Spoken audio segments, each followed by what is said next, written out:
Okay, so as you can see, today we're going to talk about the Capital City Bloodbath Painting Matrix.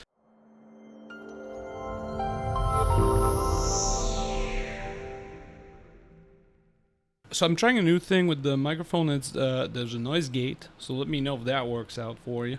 I think I tested it, looked okay, because I got a new uh, air conditioner thingy unit, and it's making a little ruckus. So yeah, we're gonna try that.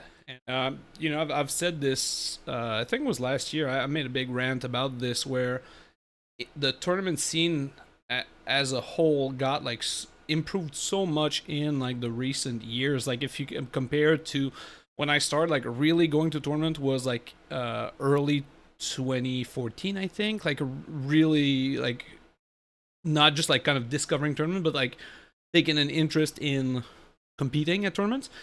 And I think the competitive scene has made like tremendous like leaps and bounds, and yet painting has been kind of left behind, where it's still all over the place and all a little bit, not shitty, but could be better. And so I've made it my personal mission to, you know, try to make something out of it. And the Capital City Bloodbath is once again this year asking me to be their paint judge and to make a matrix for them. So I made a little matrix, and in this, well, there's going to be a video. In this video, we're going to break it down, and I'm going to explain why these choices are there, how you can use them, and, how to get the most points if you're attending Capital City Bloodbath, or if you're like a TO, or if your friends are running tournaments and you want to have like a painting checklist, why this one is, in my mind, one of the best one out there. Now, of course, if you're making your own, you can change the value of the categories and everything to suit what you prefer. But I think this is a pretty good catch-all, to be honest. Let's get into it. So the Capital City Bloodbath Painting Matrix. Painting is worth 80 points of the final overall score. 60 are technical points and 20 are judges' appreciation points. So the system is usually the Capital City has best overall or Renman, and so the idea behind this was last year was 6 games, so it was 6 game on 20. You can score 20 points per game, so that gives you 120 battle points, and then you get 80 points for painting. So your total is out of 200. So that's the main idea, I guess, behind the 80 point total, is to get like an overall score. Because realistically, if you only are interested in having one, like a top 3, you don't need the technical part. But a lot of people like having kind of a grid just to see their score, right? The idea behind this sheet is the technical points is yes or no questions. It's there's a bunch of them. How many technical points? 1, 2, 3, 1, 2, 3, 4, 5, 6, 7, 8. So there's 9 criterias, and they are all yes or no. And the idea behind this is that all the yes or no questions are judging essentially effort. Did you put some effort into making this thing? So it's not a question of like, do I like it as like a paint judge? Does anybody else like it? It's just, did you put in the time and effort? And so I've talked about this. Effort is really hard to judge in the painting thing, but it is important to reward it, even though it's not the final determining factor. But it is a factor, and I do think it's important to reward it, because that way, people that do put in the time get like a decent score, even if they're not really great at it.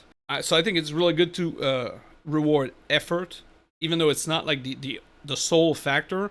I think having a bulk of the points done on effort is a great way to incentivize players, because even if like there's no points in this that says it's pretty, none of these like checklists, like yes or no questions, are about me liking what you did. It's just, is it there or is it not there? Yes or no. And so if you get all the points on the technical thing, you get 60 out of 60. Your army, even if you're not like the best painter around, you're gonna get like a decent chunk of points, and it's gonna look better than like the common army. It's gonna, it's just because it's all there, even though it's not rewarding effort per se. So let's look at these technical points and what are they. Again, this is a kind of a very easy thing. We didn't go too much, and we valued what we want to value in there. So the army is battle ready, 0 attempts. That's kind of a prerequisite to everything else, right? So Is your army battle ready? You get 10 points, just same as the game score, right? So the army is painted with a cohesive theme, 0 or 10 points. So is it like your army, like an army, or is this models borrowed from 6 different armies? For me, this is like a big no. Like I don't like borrowed army or mix and match armies. I don't like that. I think this is one of those things of like, did you do that? Is this your army, or is this just like a pile of model that happens to be good? More power to you. You want to run the stuff that's good, more power to you, but usually it looks like crap. So 0 or 10 for cohesive. The bases are painted 0 or 5, so just paint, bases are painted, not like leftover primers or anything. The base have multiple textures and or colors, another 5 points. So, multiple colors, five easy points. It doesn't need to be necessarily pretty, just bases with a little bit of effort.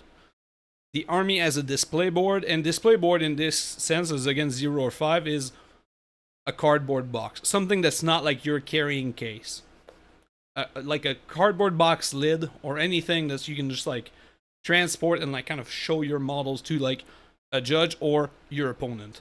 And this is really like a what I call like a quality of life thing. I've talked about this in the past, where like we used to borrow trays from the Dunkin' Donut that was above the shop when we when we started, just because it's so easier, like getting from your table to the other table without having to put all your models back and out. Like last year at CCBB, it was even more prevalent, this thing, because the rounds, like a couple of rounds, were super short, and so the people that were like ready to play had like just a better experience. So this is, do you have like a system to get your army from point A to point B, and like in my face as like a judge or as your opponent? 5 points. And then the display board is teamed with the army, so 0 or 5. So now is if it's cardboard, no. But then did you put like any kind of effort? And again, we're not talking about like giant size construction, right? A board with like flock, or even like a cut up mat that closely resembles your army, good to go, right? 5 points. The army contains 1 or more conversions, 0 or 5. So conversions pretty loose with this. You tell me you have like a couple of head swaps, were good. You 3D printed some bits, were good. Did you put like, is this all out of the box, or did you put like did you try to make one thing your own? Easy points.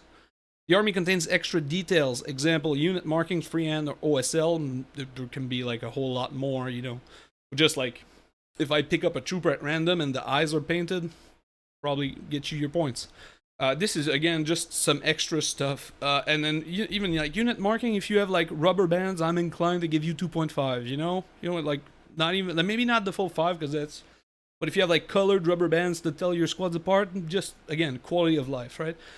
It's not the best use of a hobby, but it is, it's part of it, I think. So just and then freehand OS or whatever, so 0 to 5. And then 1 model at least is painted to a parade ready level 0 or 10. Last year, I'd say 90% of people got it. Usually what I do is I just ask somebody like, what's your favorite one in your army? And that's usually the parade ready level.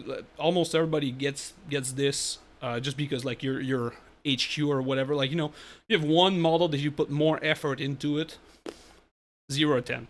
Right, and it could be, your leader, like, you painted like a baller Leontis, cool, but it can also be Guardsman number 385, and that guy's painted like really nice. I don't really care which one, but I usually just ask which one's your favorite in this whole thing, and if they have one like clear one, that's usually a winner for me. So 0, so from 0 to 60, of course, like if your army's not battle ready, you lose on everything else. That's I know that's a little rough, but that's also, get it to battle ready. Some armies can be very basic and still score like a good chunk because they have all of the things. And then also you don't get like super penalized if you don't do a lot. Like army contains extra detail is very loose, but even if all your stuff is very minimalistic or bare bones, it's still only like 5 points. If you have everything else, You still score like 55 out of 60 in that category. Same thing with the display board. Like, I was flying. I didn't want to bring a display board. You lose the 5 points, right? Because you just need like a system to carry your minis, which in my mind you should have even if you're taking the plane. Like I've taken the plane multiple times and I've had like something, even if it was not a grandiose thing. Just so you'd lose again another 5 points for just not having like a themed display board. Again, 55 out of 60. But then, and if you're into like losing a lot more points, then it in my mind it kind of does not matter, so to speak, just because that's where the bulk of the points is to get you into the best overall category and get you like a good enough score, and then the judges appreciate it, and that's where it gets interesting. So the first thing to talk about in the judges appreciation, we don't need to see my branding thing, is I do two scoring and I split it down. So even though it's a 20-point mark, it's two judges that each give 10 points.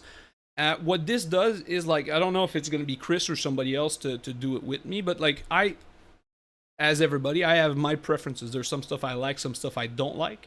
And so having two judges kind of balances that out.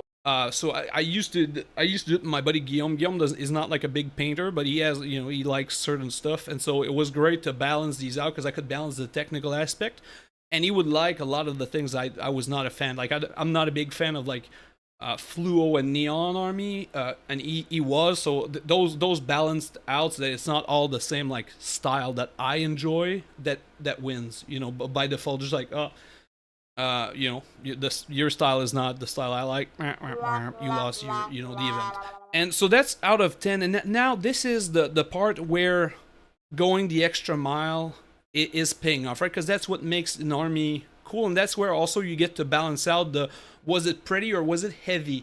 And what I mean by heavy is, again, so let's use display board and conversion are like kind of easy. The two main points, I guess, that are argued a lot. So having a display board, you get a very bare bones points for having one, but if yours is like an insane diorama, it will count for something in there. But I don't want to penalize people for not having this insane diorama. But if you have it and it's cool, well, you probably get extra points in there. Same thing for conversion. I give out 5 points for one conversion, throughout an army. But if your whole army is converted, that sways the favor into everything is converted in this army. It's worth a little bit more, right? And so that's where you get the beauty points, or the extra effort that like really is rewarded. Like one model is painted to a parade ready level. Well, if your entire army is parade ready, well, that's chances are you're going to score heavy in the judges appreciation thing. So the judges is really to tell things apart, and also to kind of make up the difference, right? So because out of 20, let's say you have like a beautiful army, but no painted display board, so you're gonna get 55 out of 60. But then if you're like our favorite army, both of the judge, because it's like it's amazing, you're gonna get your 20 points. Well, you're 75 out of 80, so chances are that the next best thing, even like the guy that's just below you, even if he had like a display board, well, he's probably not going to overtake you if your army is super pretty. But then when it gets close and you're like, oh, well, I like this one, but I also like this one, then it's like the small details that are, well, I like both of them, but this guy has like a freaking diorama in there. Or, this guy's army is fully converted, whereas, you have one head swap or one green stuff mohawk on one mini. So all of the points kind of balance out each other, and it's not all effort and loosey goosey. So like essentially anybody can do the first part, like the technical aspect. It does not need to be me. That anybody can do it. This could be like literally round one, you do it for the person in front of you. Like you give the sheet to every player, and round one you do the person that's in front of you, and you check the boxes for his army, because it's not subjective at all. It's yes or no questions. But then the judges appreciation, that's where you get the subjectiveness and the bonus point, like the bonus category, and also why we're using two judges, so that the bias is kind of like limited a little bit.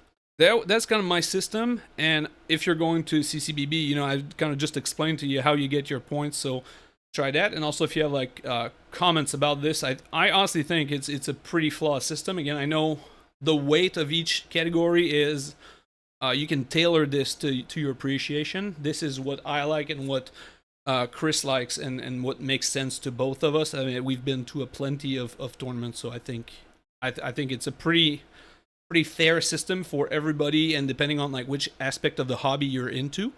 But you know, if you have like comments or questions, please feel free to drop them somewhere. Right.